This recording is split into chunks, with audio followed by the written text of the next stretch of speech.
Alaikum. The topic of today's presentation is prostate cancer, and in this topic, we'll be discussing about its epidemiology, what are the risk factors, how we can screen the patients, what will be the clinical presentation, how it can be diagnosed, and how we can stage it. In epidemiology, we'll first discuss incidence, its mortality, racial difference, and age at diagnosis. Prostate cancer is the second most cancer and the fifth leading cause of cancer death worldwide. Among men alive today, it is estimated that approximately 1 in 8 will be diagnosed with prostate cancer, and in 1 in 40 will die from this disease. As per the prevalence in Pakistan, it's 5.2%, highest recorded in KPK, 8.29%, followed by Punjab, 8.09%, and lowest in Sindh, 3.3%. This disparity in prevalence of prostate cancer in different provinces may be due to socioeconomic and sociocultural differences between population. It may be due to variation in screening method, or there may be no higher research on prostate cancer in those areas. Prostate cancer is the third leading cause of death in US, accounting for 8% of all such events. Prostate cancer mortality rate in US rose slowly between 1973 and 1990. Subsequent to the 1991, the peak mortality year, the steady decline in prostate cancer mortality was reported in both Caucasians and African Americans at an average rate of 4.1% per year. African Americans and Jamaicans of African descent have the highest incidence of prostate cancer in world. Although African Americans have experienced a greatest decline in mortality than Caucasians since the early 1990s, their death rate are still 2.3 times higher. Prostate cancer is rarely diagnosed in men younger than 50 years of age, accounting for only 2% of all cases. Before the PSA era, the median age at the diagnosis was 70, falling to 67 over the past decades, with 63% diagnosed after 65 years of age. If we talk about the risk factor, the main risk factors are family history of prostate cancer, African ancestries, genetic mutations that increase the risk of cancer in age more than 40 to 50. If we go through guidelines for the definition of familial and hereditary prostate cancer, then it states that in familial prostate cancers, 2 first-degree relatives diagnosed with prostate cancer at any age, or 1 first-degree relative and 2 or more than 2 second-degree relatives diagnosed at any age, then they will be categorized as familial prostate cancer. In hereditary prostate cancer, 3 or more than 3 cases in the same family, or in 3 successive generations, or 2 or more than 2 cases in the same family diagnosed at age less than 55 years. Familial and genetic germline mutations has a strong prostate cancer has a strong familial component. The inherent risk of prostate cancer has been estimated to be as high as 60%. The culprit genes involved BRCA1, BRCA2, HOXP13, from out of which BRCA2 has more strong association. Several prostate cancer susceptibility loci has been identified on chromosome 3, 5, 6, 7, 8, 9, 11, 15, 16, 17, 19, and 22. If we talk about the relative increase of risk of dying from prostate cancer in patients having history of first-degree relative involvement, then if only 1 first-degree relative has a history of prostate cancer, then a dying of prostate cancer risk in the present patient will be 2 to 3 times greater. If 2 relatives are involved, then the risk of death is 3 to 6 times greater. If 3, then the risk of death will be 8 to 10 times greater. If we categorize prostate cancer into its stages and then see the chances of germline mutation of cancer in it, then in low to intermediate risk stage, the chances of germline mutation is 2%. In high risk stage, the chances of germline mutation is 6%, and in metastatic age stage, it is 12 to 16%. As per guidelines, Consider germline mutation testing in men with multiple family members diagnosed with prostate cancer at age less than 60 years, or a family member who died from prostate cancer has a weak strength. Offering germline testing in men with a family history of high risk germline mutation or multiple cancer on the same side of family has a strong strength. Offering germline testing to a patient with BRCA mutation on somatic strength testing has a strong strength. If we see the association of dietary factor with prostate cancer, then literature has provided us multiple dietary factors that has been seen correlating with prostate cancer. Out of these, there is a list present, and in this list, the association of alcohol with prostate cancer has been studied, and the meta-analysis suggests a weak relation between alcohol and prostate cancer. While coffee consumption has been seen associated with reduced risk of prostate cancer, no clear association has been seen with tea consumption. Studies has shown a correlation between high intake of protein from dairy product and a risk of prostate cancer, but those included studies were affected by PSA screening bias, so no clear-cut conclusion. There has been seen no relation with the intake of omega-3 fatty acid, but studies has stated a relationship between intake of fried foods and risk of prostate cancer. A trend of favorable effect of tomato intake and lycopene has been seen, but randomized control trials comparing lycopene with placebo hasn't shown a significant decrease in incidence of prostate cancer. In studies, there has been seen a linear association between higher intake of cruciferous vegetables and a low risk of prostate cancer. Studies has shown a potential association between red meat, total meat, processed meat consumption, and prostate cancer. Studies have compared man with high versus low intake of fish over time, but they couldn't find any association. Phytoestrogen intake was significantly associated with risk of prostate cancer. Both low and high vitamin D concentration being seen associated with increased risk of prostate cancer and more significantly and strongly associated with high risk, high grade disease. Selenium and vitamin E supplementation was found not to affect prostate cancer incidence. After seeing risk factors, and now move towards testing for a disease in healthy asymptomatic population. Which tests are used for prostate cancer screening? Periodic PSA measurement with or without DRE. Combination of PSA. Okay, so can you even tell me what exactly is screening? What is the meaning of screening? No one? Okay, basically, yes, screening is when we want to detect the disease in healthy population. And shall we routinely perform screening in every individual? The one with the risk factors. The one. Okay, so basically we can offer this screening to any men with age more than 50 years. But for the patients with risk factors, like for example, if somebody has BRCA mutation, we can offer them, and we should offer them at an earlier age, which is more than 40. And with African ancestry, we should offer them PSA testing at age of more than 45 years. But should we routinely perform screening in every individual? No. Basically, screening is something which we have to offer it, because screening for prostate carcinoma is something that is very controversial in urological literature. And the reason behind that is that there are different pros and cons. The pros and cons, can anybody explain me that what are associated with the screening of prostate carcinoma? The test may have the negative predictive value and the patient may come up with anxiety. The results are not the accurate one in that extent, and the patient have the anxiety that they may have the cancer one. Okay, so the most important side effect is that it can lead to the over-treatment and over-diagnosis or clinically insignificant prostate cancers. Okay, yeah. Combination of PSA and DRE appears to detect more cancer than either test alone, although benefits of adding DRE is marginal because most cancers are detected by PSA. If PSA is abnormal, then DRE should be performed if not done recently.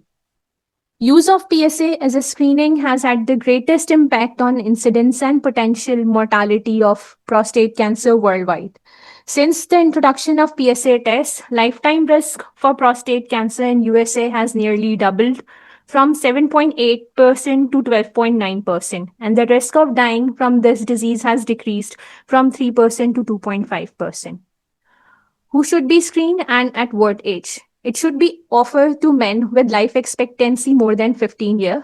A man having average risk factor should be started on screening at age 50 to 55 years through shared decision making. Men with having higher risk factors should be start screen at age of 40 to 45 years. At what intervals screening should be performed? Periodic screening with PSA is more sensitive than single PSA test. It often performed annually, but it is not evidence based. Screening interval is based on PSA value. Screening interval of 1 year may be more appropriate for a man with risk of developing lethal prostate cancer, whereas longer interval may be appropriate with lower risk. At what age screening should be stopped? No universal age accepted after which screening should be stopped. Several guidelines suggest halting screening at age 70, but may be reasonable if having excellent health and minimal comorbidities. Many guidelines recommend ceasing screening when life expectancy is less than 10 to 15 years, regardless of current age. Is prostate screening beneficial? Screening is controversial for prostate cancer because of disagreement regarding the balance between its harm and its benefits. If we see the harms, it includes overdiagnosis, overtreatment, increased psychological stress, increased medical cost. But if we see the benefits, we can diagnose prostate cancer at lower grade and stage. We can reduce the risk of metastatic cancer. We can reduce the risk of dying from prostate cancer by screening patients early. Recent analysis of PLCO trial compare those screened versus those not screened suggest 25 to 30% reduction in prostate cancer specific mortalities in those who screened. Study have also demonstrated up to 40% relative reduction in prostate biopsies and 16% reduction in numbers of prostatectomies performed per urologist. Modeling studies suggest that if screening for prostate cancer were abandoned entirely, then there would be an estimated 46 to 57% increase in metastatic cases at presentation. Just a word about this is statement which you gave, I think 2 slides back. The harms of doing screening. So what do you think, in your opinion and in the audience's opinion? Is it something that is for us to look upon, or is it something that is just an overstatement? What do you think, Nida? About this overdiagnosis or overtreatment? Well, all the harms, for instance, overdiagnosis, overtreatment, increased psychological stress, increased medical costs. So if you do screening, all these 4 harms, are they real for us as a country, as a nation, as a region? If we go on to screening?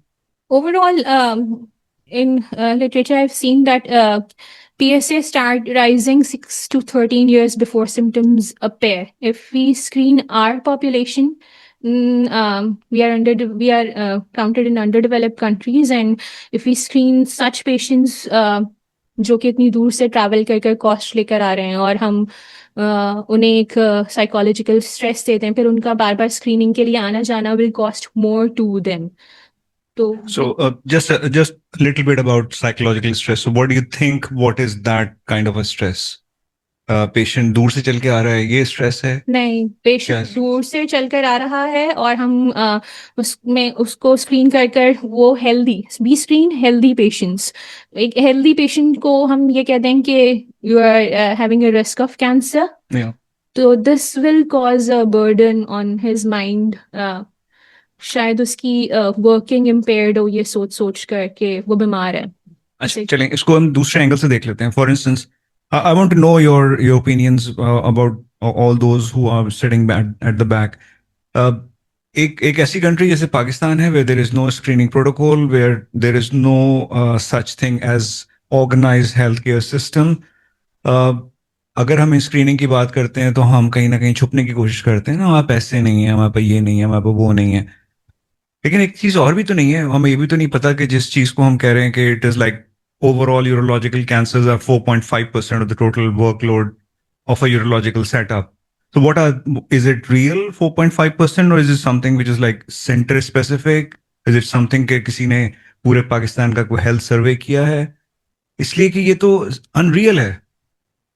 तो एक 2023 में ये study conclude की थी, जिसमें पाकिस्तान में prevalence check की थी। उन्होंने भी यही कहा था कि we are not sure because कुछ सेंटर्स और कुछ एरियाज में तो स्क्रीनिंग हो ही नहीं रही है। तो बिल्कुल। और जिन लोगों ने इसमें कंट्रीब्यूट किया था वो सिर्फ 3 या 4 सेंटर थे।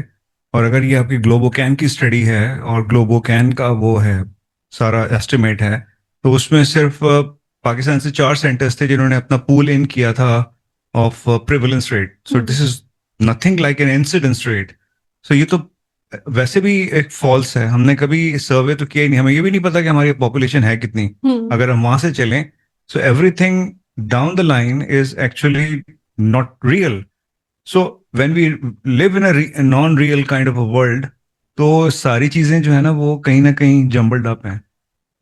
उसमें ये वाली गुफ्तगू करना कि there is a harm in having screening, तो मेरे ख्याल में वो एक रॉन्ग मैसेज जाएगा। Nobody would go towards that and कि जहां आप ये कह सकें कि नहीं, the number 1 cancer in Pakistan is bladder cancer because our unit is seeing bladder cancer as the number 1 cancer. Maybe it's not true.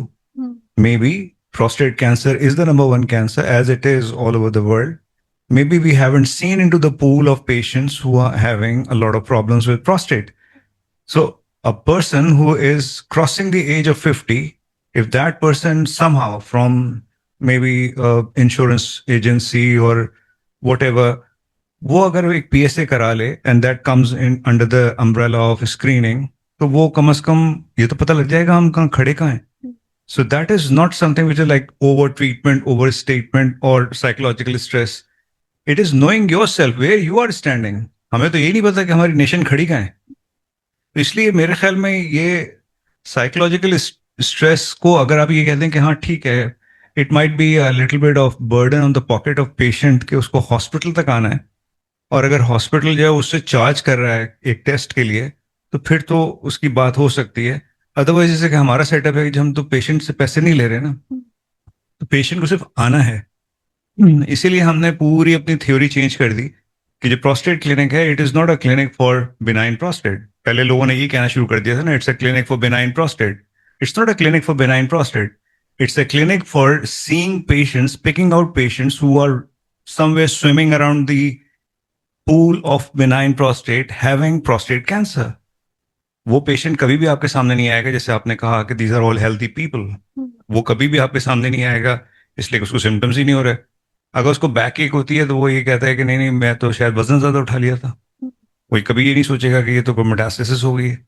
सो हमारे पास जितने भी कैंसर्स प्रोस्टेट के कॉन्टेक्स्ट में आते हैं, वो जो पिक होते हैं वो सब के सब एट रैंडम होते हैं, वो थ्रू अ प्रोसेस नहीं होते।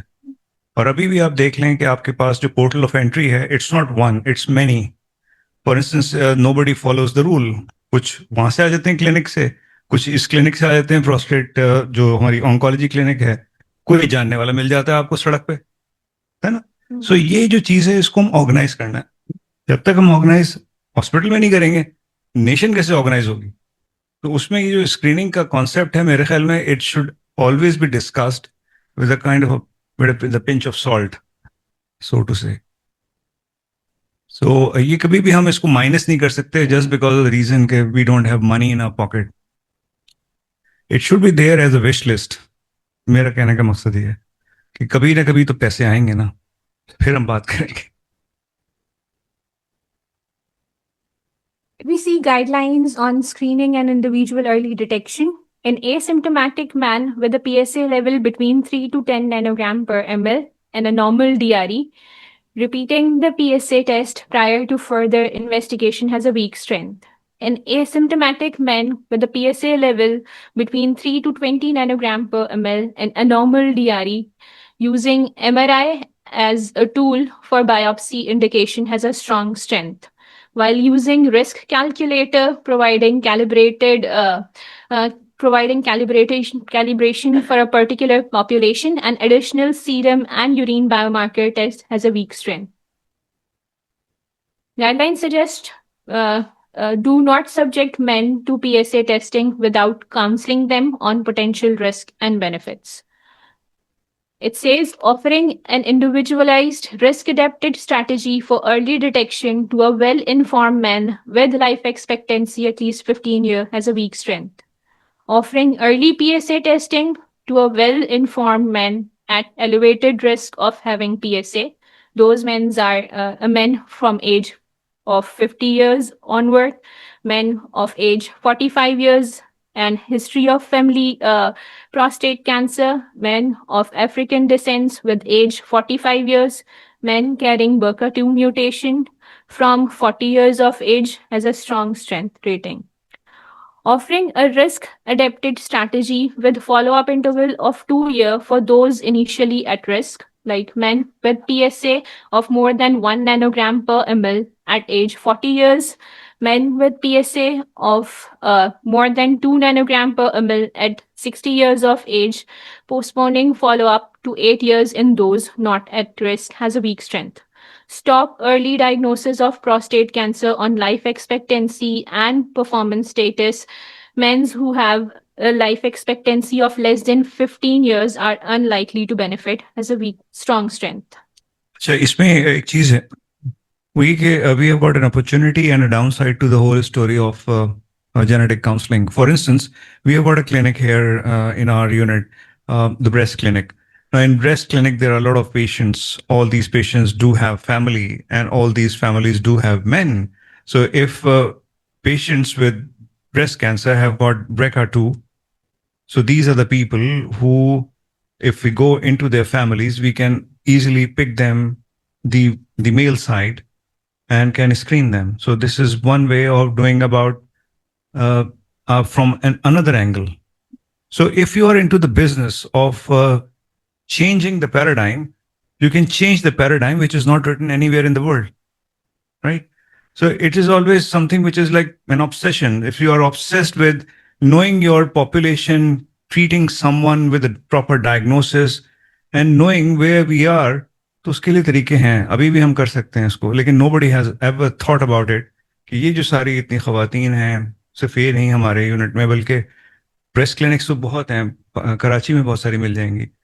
उन तमाम फैमिलीज को जो रिट्रोग्रेडली देखा जाए कि उनके अपने जो मेन हैं फैमिली के अंदर, उनको कम से कम स्क्रीन कर लें, तो we can pick them up early.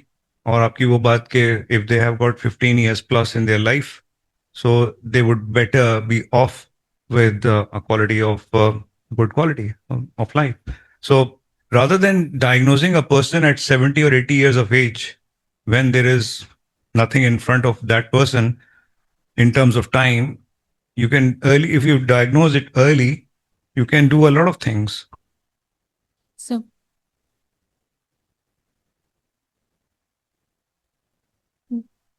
this is a flowchart of screening protocol derived from multiple guidelines.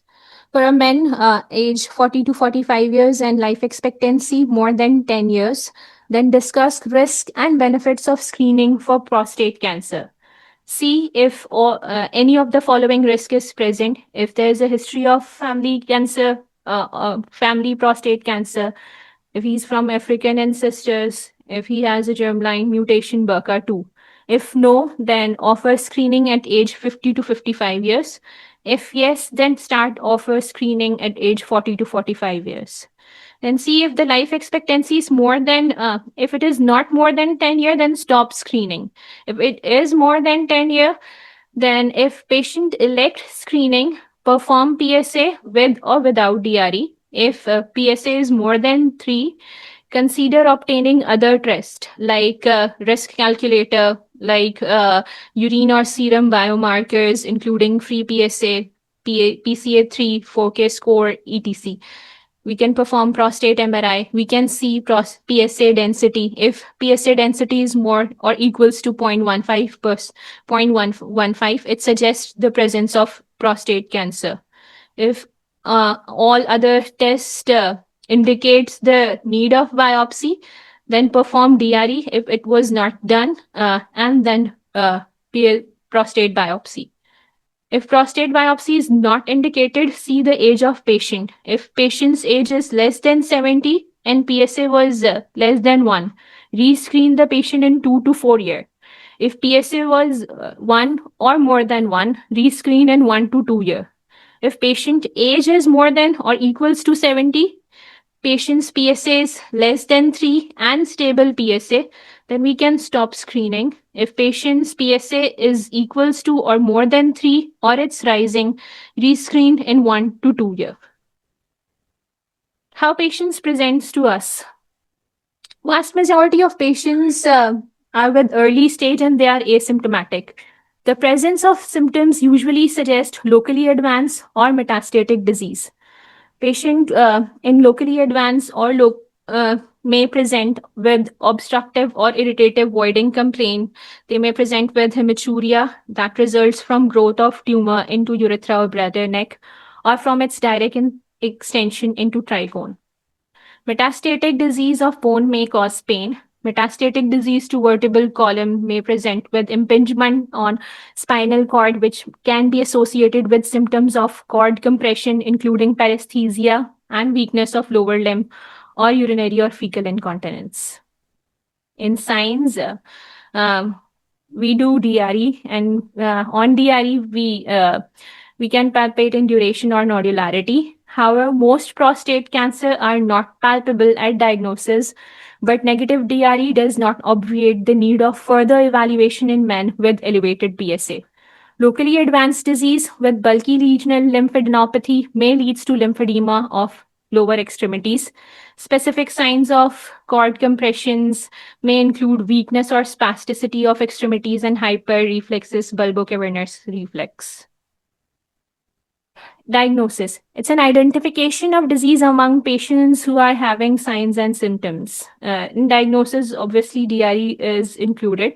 Before the PSA availability, physicians solely rely on DRE for early detection of prostate cancer, but DRE has only fair reproducibility in hands of experienced examiner and misses a substantial population of early cancer. PSA, it's a glycoprotein enzyme secreted by prostate epithelial cells with a small proportion present in bloodstream. PSA between 4 to 10 nanogram per ml has a positive predictive value of 20 to 30%, whereas that of PSA above 10 nanogram per ml has a predictive value of 42 to 71.4%. However, there is no single normal threshold of PSA. Its levels, if the PSA levels are approximately elevated approximately 0.12 nanogram per ml per gram of BPH tissues. In men without BPH, the rate of change in PSA is 0.04 nanogram per ml per year, compared with 0.07 to 0.2% nanogram per ml per year in men with BPH who are between the age of 60 to 85 years. Patients whose PSA increased by 0.75 nanogram per ml per year are at increased risk of harboring cancer. Higher PSA density are more suggestive of prostate cancer. Lower values suggest BPH. Indication for biopsy. Suspicious prostate exam. Abnormal total PSA. PSA constantly rising, that is not declining more than 50% by 12 months after starting of 5-alpha reductase inhibitor. Guidelines on recommendation of performing prostate biopsies. Perform prostate biopsy using the transperineal approach due to lower risk of infectious complication and better antibiotic stewardship. Use routine surgical disinfection for perineal skin during transperineal biopsy. Use rectal cleansing with povidone iodine prior to transrectal biopsy. Use either target prophylaxis based on rectal swab or stool culture or augmented by prophylaxis for transrectal biopsy. It has a weak strength. Ensure that prostate cancer biopsies from different sites are submitted separately for processing and pathology reporting. Transrectal prostate biopsy has a higher risk of infection, requires meticulous antibiotic prophylaxis, while transperineal has a minimal risk of infection. Less or no antibiotic prophylaxis may be needed. In detecting clinically significant prostate cancer, transrectal has been a standard of care for many years, effective for posterior lesions, but it can miss some anterior or apical tumor, while transperineal biopsy has a better access to anterior and apical lesions. Some studies suggested higher detection rate for anterior prostate cancer. Overall prostate cancer detection largely equivalent or slightly higher versus transrectal biopsies depending on lesion location. For transrectal biopsies, there are concerns of sepsis and rectal bleeding. It is typically done under local anesthesia. For transperineal biopsy, there are concerns of urinary retentions, particularly with multiple cores. It often performs under local or general anesthesia requiring nerve block. It has a low infection rate and no rectal bleeding.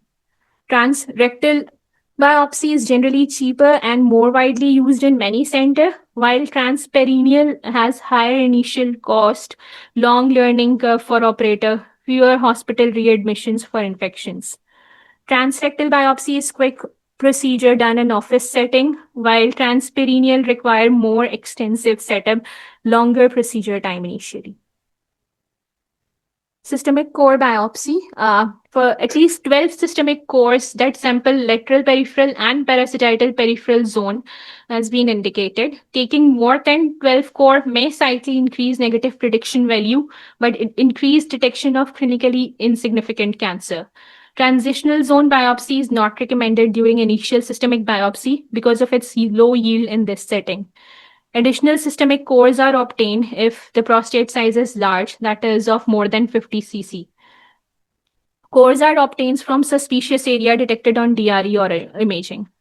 This is a template of modified Barzil zones showing how we can proceed for biopsy systematically.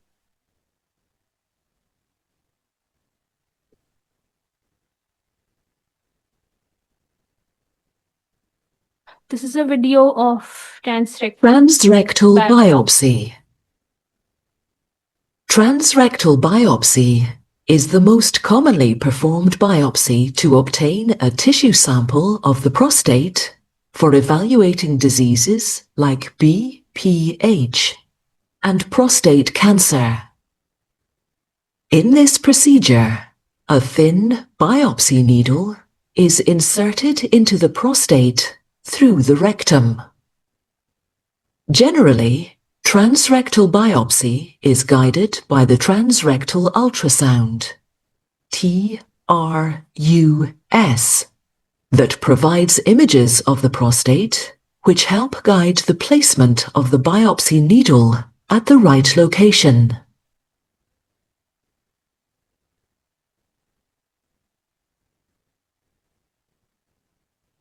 Hit the subscribe button. Duration and cost. With Rectution, we found that the transperineal approach can potentially decrease post-biopsy infection, urinary retention, and the possibility of cognitive fusion biopsy when compared to the This is a video representation of transperineal biopsy. In this picture, you can see the instruments used. The sample cups are labeled in the order of biopsy site. Note that lubrication is generously inserted in the condom prior to placement over the rectal ultrasound probe. After the patient is placed in dorsal lithotomy, a digital rectal exam is routinely performed before placement of the probe to assess the prostate. We measure the prostate size in an axial and sagittal view.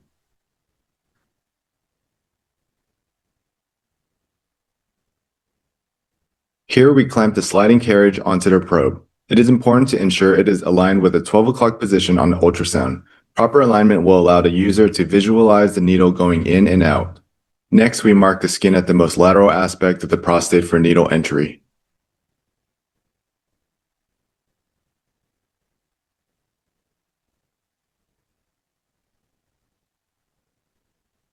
Superficial local anesthesia with 1% lidocaine without epinephrine is first applied.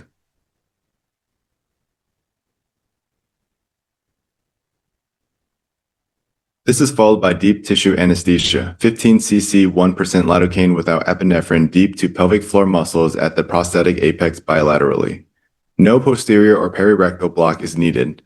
Special attention should be given to block the apical region.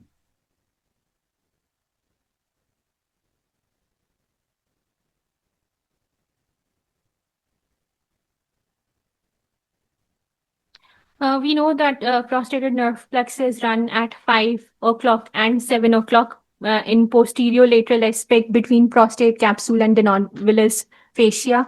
ये वहाँ पर block दे रहे हैं. We now begin collecting our cores. 12 total biopsies are performed, 6 on each side, with 2 anterior, 2 posterolateral, and 2 posteromedial biopsies taken. Additional cores can be taken from the transitional zones if there are prior negative biopsies or if the patient is in active surveillance.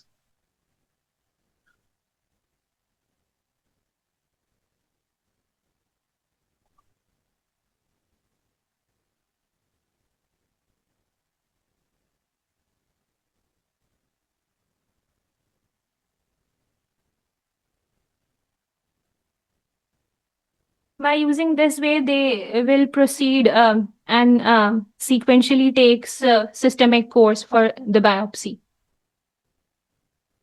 Multiparametric MRI guided biopsy. There are 2 techniques in bore. This is done in the MRI gantry where MRI confirm needle placement. Number 2 is truss with MRI fusion. In this, MRI outlines the constructed image in computer, then fuse it with the truss image to track in real time the needle for biopsy. And 3 is cognition fusion, in which MRI image is saved in mental map, and then the operator relocate that lesion by recognizing it during biopsy. 1 centimeter. This is MRI Using truss. the Euronav platform, one can see the MRI represented here. In the top left box, the lesion is identified at the medial peripheral zone near the midline. In the sagittal and coronal views, one can also appreciate that this lesion is at the mid-gland. In this case, a second lesion was identified in the transition zone that had not previously been appreciated by routine radiology staff. This animation shows the relative anatomic structures, including the rectum, bladder and prostate, and urethra. Here you can see our typical operative room setup, with the patient positioned in lithotomy, padding all around and well secured. In the far distance, one can see the ultrasound machine. We use a BK400 Flex device. On the right, you can see the Euronav platform, which is most commonly used, while other platforms do exist. We utilize a 1% lidocaine perineal local injection block with 10 cc's applying half on each side to the skin and subcutaneous tissues of the perineum and some deep towards the prostate. Air in the rectum is the enemy of ultrasound and can ruin visibility of the procedure. 100 cc's of surgical lubricant are instilled in the rectal space prior to positioning the ultrasound probe. For transperineal fusion biopsy using the Euronav device, a transperineal stepper is required. There are 2 versions currently available. Here you will see the version 2 stepper. It is important to position the ultrasound deep enough to be able to visualize the entire prostate from apex through base into bladder, and to position the brachytemplate flush against the perineum.